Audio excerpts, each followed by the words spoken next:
Hello dear student, good morning. मैं Kushwaha sir स्वागत करता हूं अपनी यूट्यूब चैनल विजडम स्टडी पर। आई होप आप सभी स्वस्थ और मस्त होंगे। आज मैं आपकी सेवा में पुनः हाजिर हुआ हूं एक नए टॉपिक के साथ में। क्लास 12 का पहला चैप्टर द लास्ट लेसन, उसके 2 पार्ट में अपलोड कर चुका हूं और इस पार्ट का अंतिम वीडियो आज ही है। इसमें आज पूरा कवर कर लेंगे, जितना भी है आज पूरा कवर कर लेंगे। आई होप आपने पिछले वाले पार्टों को अच्छे से देखा होगा, ध्यान से समझा होगा।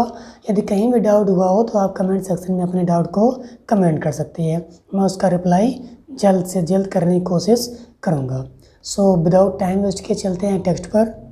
आई होप आप समझ चुके होंगे कि मैं जो आप जैसा देख सकते हैं कि क्लास 12 का पहला चैप्टर, उसका तीसरा पार्ट आज मैं अपलोड करने जा रहा हूँ, आपके सामने लेकर आया हुआ हूँ। सो विदाउट टाइम वेस्ट के चलते सीधे टेक्स्ट पर, ठीक है दोस्तों, चलते हैं। पहला इस प्रकार है। इसके ऊपर एक कहानी थी कि जो लेखक थे वो कह रहे थे कि ये जो पार्ट है जो फ्रेंच वाला भाषा थी, इस भाषा को अध्यापक जी बच्चों के पाठ में एकदम डालना चाहते थे कि जितना विज्ञान मेरे पास है वो सारा ज्ञान आज मैं इन बच्चों को देना चाहता हूँ। ठीक है, यानी अध्यापक ने ये सोचा कि मेरे पास जितना विज्ञान है आज मैं इन सबको बता ही देना चाहता हूँ, इनके माइंड में डाल देना चाहता हूँ। इसके आगे कहानी है। ठीक है, आफ्टर द ग्रामर के बाद we had a lesson in writing, मेरा लेखन कार्य का एक काम था। पहले ग्रामर पढ़ाई गई, ग्रामर जब पढ़ ली उसके लिए क्या काम दिया गया, लिखने के लिए, राइटिंग के लिए। दैट डे, उस दिन, M Hamel had new copies for us, उस दिन एम हेमल हम सभी के लिए नई नई कॉपियाँ लाए थे। जिस दिन बुलाया गया था, अंतिम डेट था, फ्रेंच भाषा का अंतिम पार्ट था, उस दिन क्या बताया गया, जो एम हेमल थे हम सभी के लिए क्या लेकर आए थे, नई नई कॉपियाँ। एम हेमल उस दिन हम सभी के लिए नई नई कॉपियाँ लेकर आए थे। और क्या किया, writing in beautiful round hand French, जो फ्रेंच भाषा में सुंदर शब्दों में लिखा हुआ था, घूम घूम के लिखा हुआ था। क्या लिखा था, Alsace friend, Alsace France, Alsace France, Alsace France. ये शब्द बहुत ही अच्छे शब्द, बहुत ही सुंदर लेखन में लिखे हुए थे। जो फ्रेंच भाषा है उसमें बहुत ही घूम घूम के सुंदर शब्दों में लिखे हुए थे। They looked like little flag floating everywhere in the school room, और वो सभी क्लास में एक झंडे की तरह लहराते हुए प्रतीत हो रहे थे। They looked, वो लग रहे थे, like की तरह, लिटिल फ्लैग, छोटे छोटे झंडे, फ्लोटिंग, जो लहरा रहे हो, एवरीवेयर, प्रत्येक जगह, in the school room, school की कक्षाओं में। जो कापियाँ थी वो कापियाँ ऐसा लग रहा था कि छोटे छोटे झंडे हों और स्कूल के कमरे में लहरा रहे हो। हंग, लटकी हो, from the rod at the top of our desk, हमारी डेस्क पर ऐसी एक रॉड लगा दी गई हो और उसी रॉड की टॉप पर वो लहरा रहे हो, ऐसा लग रहा था। You ought to have seen how everyone, मैं ऐसी आशा करता हूँ कि आप शायद इसको देख पाते, और देख पाते तो क्या करते, एवरीवन की प्रतीक सेट ऑन वर्क, अपने काम में व्यस्त था। मैं ऐसी आशा करता हूँ कि आप यदि इसको देखते, आपको देखने का सौभाग्य प्राप्त होता कि किस प्रकार से सभी बच्चे अपने काम में लगे हुए थे। And how quite it was, और कितनी शांति थी। मैं ऐसी आशा करता हूँ कि आपको देखने का सौभाग्य प्राप्त होता कि कितनी रोचकता पूर्वक सभी काम में लगे हुए थे और क्लास में कितनी शांति थी। द ओनली साउंड, केवल एक आवाज़, वाज स्क्रैचिंग, स्क्रैच का मतलब खरोंचना, ऑफ द पेन, पेन की, ओवर द पेपर, पेपर के, यानी एक आवाज़ आ रही थी, वो भी पेंसिल की पेपर के ऊपर खरोंचने की, चलाने की। सिर्फ एक ही आवाज़ आ रही थी, वो भी पेपर के ऊपर ऐसे खरोंचने की, चलाने की। और क्या लिया, वंस सम बीटल्स फ्लू इन, तभी कुछ भंवरे या मक्खियाँ अंदर आती, फ्लू इन, अंदर आती हैं। But nobody paid any attention to them, लेकिन किसी ने उन पर ध्यान नहीं दिया। तभी कुछ भौरे उड़कर कमरे में आते हैं, लेकिन किसी भी बालक ने उन पर ध्यान नहीं दिया। नॉट इवन लिटलेस्ट वंस, और ना ही सबसे छोटे छोटे बच्चों ने। लिटलेस्ट लिखा हुआ है, इन्हें कि बड़े ही देखते ना, बड़ों ने तो देखा ही नहीं और छोटों ने भी नहीं देखा। Who worked right on tracking, tracking का मतलब नकल कर रहे थे, देयर फिश हुक्स, यानी कि जो फिश हुक्स, फिश माने मछली, मछली फंसाने का जो हुक होता था उसको बनाने की नकल कर रहे थे। ये दिया गया कि ऐसे ही छापना है, तो वैसे ही बिल्कुल हुक बना रहे थे। मछली फंसाने का जो हुक होता है बिल्कुल वो नकल करके वो अपने काम में लगे हुए थे। As if that was French, जैसे कि ये फ्रेंच हो, जैसे ये फ्रेंच हो उसी में लगे हुए थे अपने काम में। Too on the roof the pigeon cooed very low, तभी वहाँ पे जो छत थी, रोप थी, उस पर कुछ कबूतर गुट्टर गूं करते हुए प्रतीत हुए, यानी धीमी धीमी आवाज़ में गुट्टर गूं कर रहे थे। कौन कर रहे थे? कबूतर। जो कमरे की छत थी उसी छत पर कुछ कबूतर आपस में गुट्टर गूं कर रहे थे। And I thought to myself, तभी मैंने अपने आप में विचार किया, will they make them sing in German, क्या इनको भी जर्मन में ही गाना पड़ेगा? क्योंकि फ्रेंच भाषा समाप्त कर दी गई है, पढ़ाई नहीं जाएगी, तो क्या इनको भी जर्मन भाषा में ही बोलना पड़ेगा?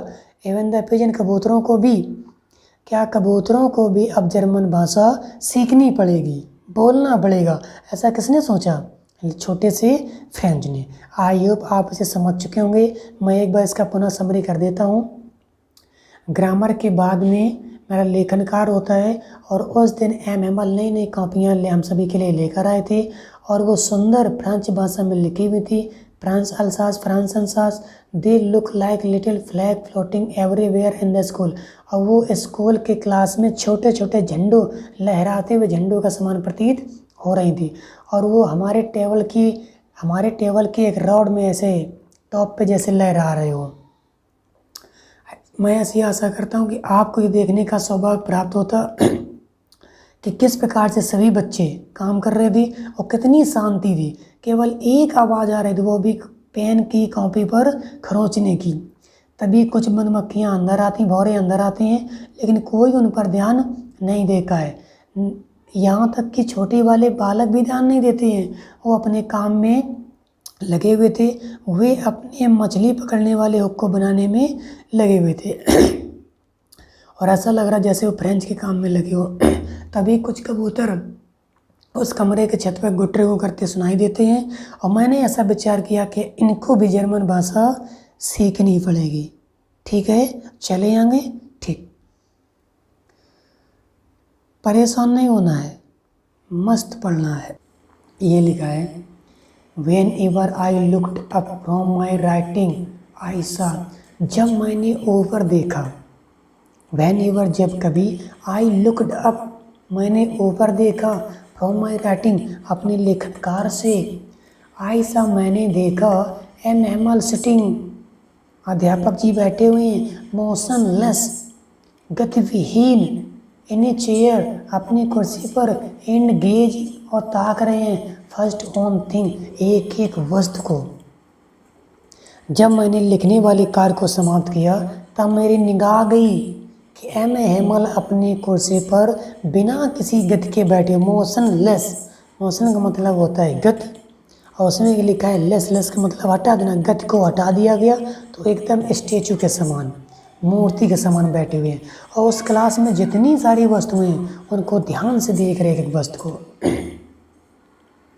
देन एट अनोदर, पहले एक को देखा, एक के बाद दूसरे को, दूसरे के बाद तीसरे को, ऐसे देख रहे थे। As if he wanted to fix in his mind just how everything looked in the little school room, और सभी वस्तुओं को अपने माइंड में सेट कर लेना चाहते थे। आगे फैंसी, फैंसी का मतलब नए तरीके से। फॉर 40 ईयर्स 40 वर्षों से ही had been there in the same place, क्योंकि पिछले 40 वर्षों से वो एक ही स्थान पर निरंतर थे। विथ हिज गार्डन, उनका बगीचा, जैसा कि आप देख सकते हैं मैंने बगीचा यहाँ बना भी दिया है। विथ हिज गार्डन, उनका बगीचा, आउटसाइड बाहर था, द विंडो खिड़की से, in his class in the front of him, उनका बगीचा उनकी क्लास से ठीक सामने था। उनका बगीचा क्या था? क्लास के ठीक सामने था।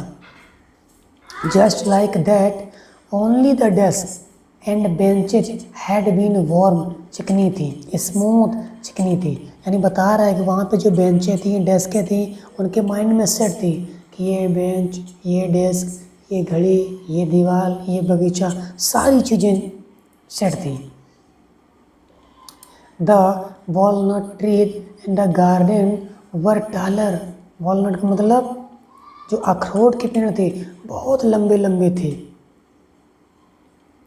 And the hope wine that had planted himself twine the window of the roof, और उस पर बेलें घूम घूम के छतों तक जा चुकी थी। जो पेड़ थे यहाँ पे वॉलनट की, उन पे जो लताएं थी घूम घूम के छतों की ऊंचाई तक जा चुकी थी। How it must have broken his heart, उनका हृदय टूटा हुआ था, टू लीव इट ऑल, इन सब चीज़ों को छोड़ के जा रहे थे। यानी कि बगीचा भी जा रहा था, विद्यालय में जा रहा था, विद्यालय में स्टूडेंट भी जा रहे थे, 40 वर्षों जिस गाँव पढ़ा रहे थे वो गाँव भी जा रहा था। तो इन सारी चीज़ों को उनको खोने का दिल टूटा हुआ था, बहुत कष्ट था दिल में। आगे, पुअर मैन, बेचारे व्यक्ति, टू हियर, उन्होंने सुना, हिज सिस्टर, उनकी बहन, moving about in the room above, उनकी जो बहन थी क्या कर रही थी? पैकिंग देयर ट्रंक्स, अपने सामान को पैक कर रही थी। उनकी जो बहन थी ऊपर जो कमरा था उस कमरे में अपने सामान को पैक कर रही थी। फॉर दे जो उन्हें मच लीव छोड़ना होगा, द कंट्री, यानी इस गांव को, इस कंट्री गाँव के लिए कहा गया है, नेक्स्ट डे, अगले दिन, जैसा कि उनको इस गांव को अगले दिन छोड़ना था, इसलिए उनकी बहन अपने सामान को पुनः बैगों में पैक कर रही थी। आई होप आप इसे अच्छे से समझ चुके होंगे। मैं इसका एक बार पुनः समरी कर देता हूँ। जब कभी मैंने ऊपर की ओर देखा तो एनिमल बिना किसी गति के अपनी चेयर पर बैठे हुए थे और वहाँ पर जितनी वस्तुएं उनको देख रहे थे, एक के बाद एक वस्तु को देख रहे थे, और उनके ठीक सामने उनका बगीचा था। फैंसी चीज़ें थी जिसमें 40 वर्षों से उन्होंने अपने निरंतर एक ही स्थान पर काम किया था, और उनका दरवाजा, उनका बगीचा उनके खिड़की के, यानी उनके कमरे के, हमारी क्लास के ठीक सामने था।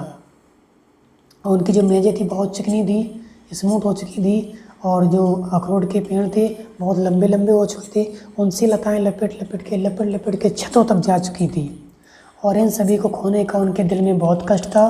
तभी उन्होंने सुना कि मेरी बहन ऊपर वाले कमरे में अपने सामान को पैक कर रही है और कल मुझे इस गांव को छोड़कर जाना है। चलते हैं नेक्स्ट पैराग्राफ पर, ठीक है।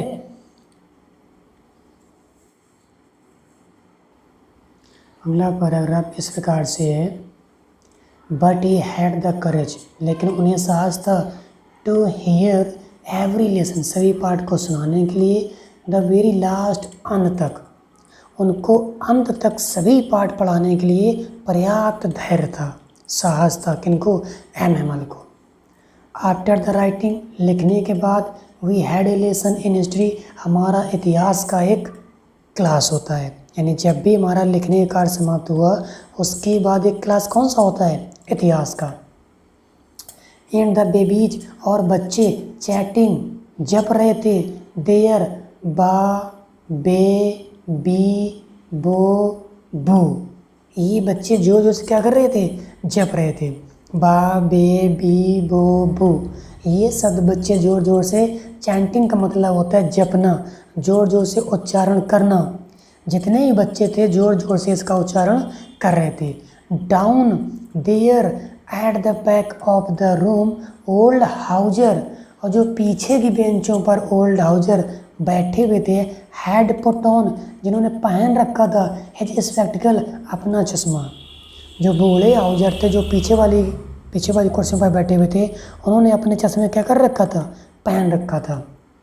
एंड वो holding his primer in both hands, अपने दोनों हाथों से एक पुस्तक को, ऐसे थी एक पुस्तक क्या कर रखा था? पकड़ रखा था।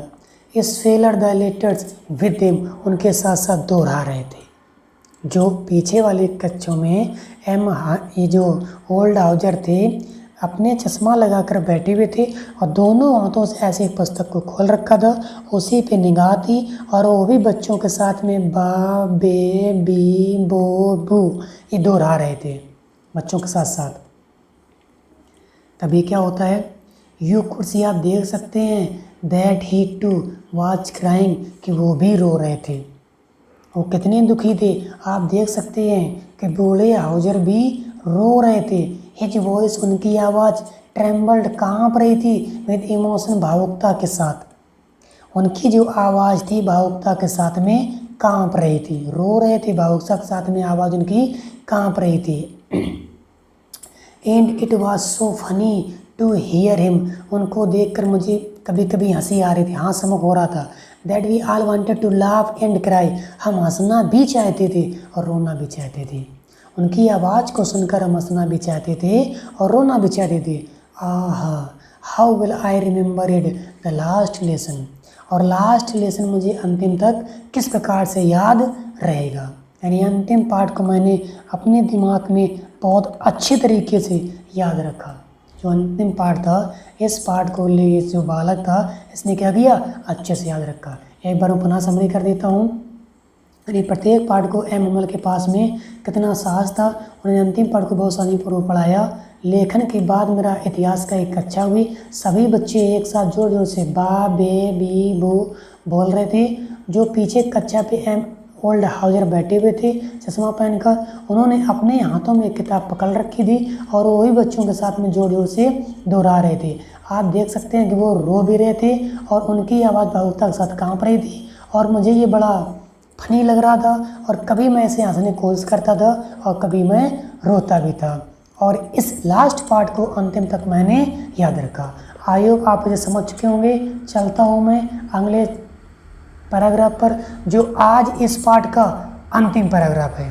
ठीक है, इस पार्ट का ऐसा पार्ट है, यानी इस लास्ट लेसन का अंतिम पैराग्राफ, इसके बाद इस पार्ट का द एंड। चलते हैं। ये लिखा हुआ है,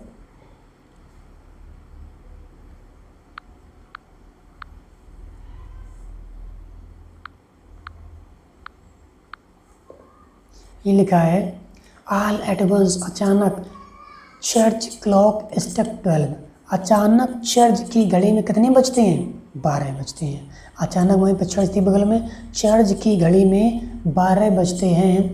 देन द एंजल्स, तभी क्या होता है, द एंजल्स देवदूत एट द सम मोमेंट, कुछ ही समय में, thrummed off the Prussian returning from drill, तभी मैं सुनता हूँ कि जो पर्सियन सोल्जर हैं ड्रिल से वापस आ रहे हैं, ड्रिल का मतलब परेड करके। तभी मैं देखता हूँ कि जो ऐसे 12 बजे जो लोग थे वो प्रार्थना के लिए जाते हैं और जो पर्सियन सोल्जर होते हैं वो प्रार्थना के लिए ड्रिल से वापस आते हैं। Sounded under the window our window, तभी हमारे खिड़की से आवाज़ आती है। एमएमएल स्टूड अप, एमएमएल खड़े होते हैं, खिड़की से आवाज़ आती है। और एमएमएल क्या होते हैं, खड़े होते हैं। वेरी पेल, उनका जो चेहरा था पीला पड़ा हुआ था। कैसा था, पीला पड़ा हुआ था। इन्हीं चेयर, अपनी चेयर पर, आई नेवर सा हिम, मैंने उन्हें कभी नहीं देखा था। लुक सो टाल, इतना उदास, इतना परेशान, इतना चिंतित, इस प्रकार से मैंने उन्हें कभी नहीं देखा था।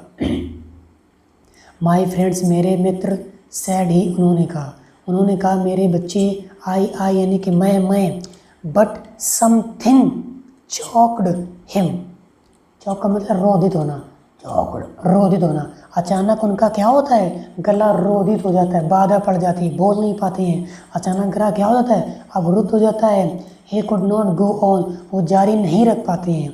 जिस बात को बता रहे थे उस बात को जारी नहीं रख पाते हैं। गला में क्या हो जाता है, रोधित, जम जाता है, रुक जाता है।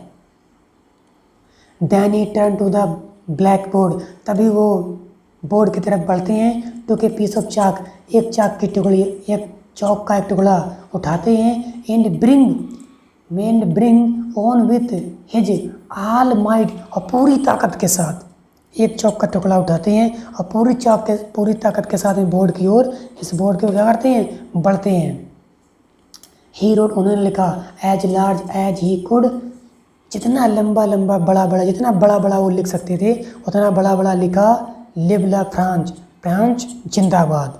क्या किया उन्होंने, एक चौक का टुकड़ा उठाया और जितनी ताकत होती पूरी ताकत के साथ में उन्होंने कोशिश की, बोर्ड की ओर बढ़े और लिखा विवे द फ्रांस, फ्रांस जिंदाबाद। आगे देन ही स्टॉप, तो वो रुक जाते हैं, एंड लीन, झुक जाती हैं, हिज हेड, अपने सिर को, अगेंस्ट द वॉल, दीवार से, तभी ऐसी दीवार में अपने सिर को ऐसे लगाते हैं, खड़े हो जाते, उड़ जाते हैं। एंड विदाउट अ वर्ड, बिना किसी शब्द के, ही मेड ए गेस्चर, वो इशारा करते हैं, टू अस, हमसे, विथ हिज हैंड, अपने हाथों से।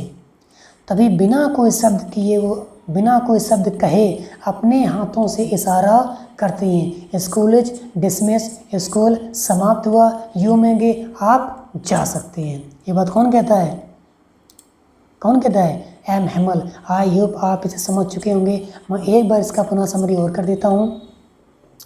अचानक चर्च की घंटी में 12 बजते हैं और जो जितने भी पुजारी करने वाले होते हैं उसकी ओर बढ़ते हैं, और पर्शियन सोल्जर तुरही की, ये थ्रिम का मतलब तुरही बजाते हुए ड्रिल से वापस आते हुए हमें सुनाई देते हैं। अपनी खिड़की से आवाज़ आती है और एम हेमल अपने खड़े होते हैं, उनका चेहरा पीला पड़ा हुआ होता है, अपनी कुर्सी पर खड़े होते हैं, और मैंने उन्हें इतना उदास पहले कभी नहीं देखा हुआ था। उन्होंने ये कहा, मेरे मित्र, मेरा जो गला है अवरुद्ध हो चुका है, he could not go on, उन्होंने अपनी बात को जारी नहीं रख पाया। वो जल्दी से ब्लैक बोर्ड की ओर मुड़ते हैं और एक चौक का टुकड़ा उठाते हैं और पूरी ताकत के साथ में उन्होंने बोर्ड पर लिखा, जितना बड़ा बड़ा लिख सकते थे उतना बड़ा पूरी ताकत के साथ में लिखा। क्या लिखा, फ्रांस जिंदाबाद। क्या लिखा, फ्रांस जिंदाबाद, फ्रांस जिंदाबाद। तब वो अपने खोपड़ी को दीवार से उड़ाते हैं और बिना कुछ कहे इशारा करते हैं कि स्कूल डिसमिस्ड, यू में गो, आप जा सकते हैं। आई होप आपने इसे अच्छे समझा होगा। वीडियो को अंत तक देखने के लिए आपका दिल से शुक्रिया, और जो आपसे प्यार मिलता है मैं यही चाहता हूँ कि आपका प्यार यूँ ही मुझे मिलता रहे, सपोर्ट करते रहिए। और हमारे चैनल पर ये नए आए हों तो चैनल को सब्सक्राइब करें और बेल आइकन को प्रेस करें, ताकि जब भी मैं कोई वीडियो अपलोड करूँ आप तक नोटिफिकेशन टाइम पर पहुँच जाए। ठीक है, तो मिलते हैं आप किसी नेक्स्ट टॉपिक पर अगले दिन। तब तक के लिए धन्यवाद, तब तक के लिए जय हिंद, और वीडियो को अंत तक देखने के लिए दिल से धन्यवाद। जय हिंद।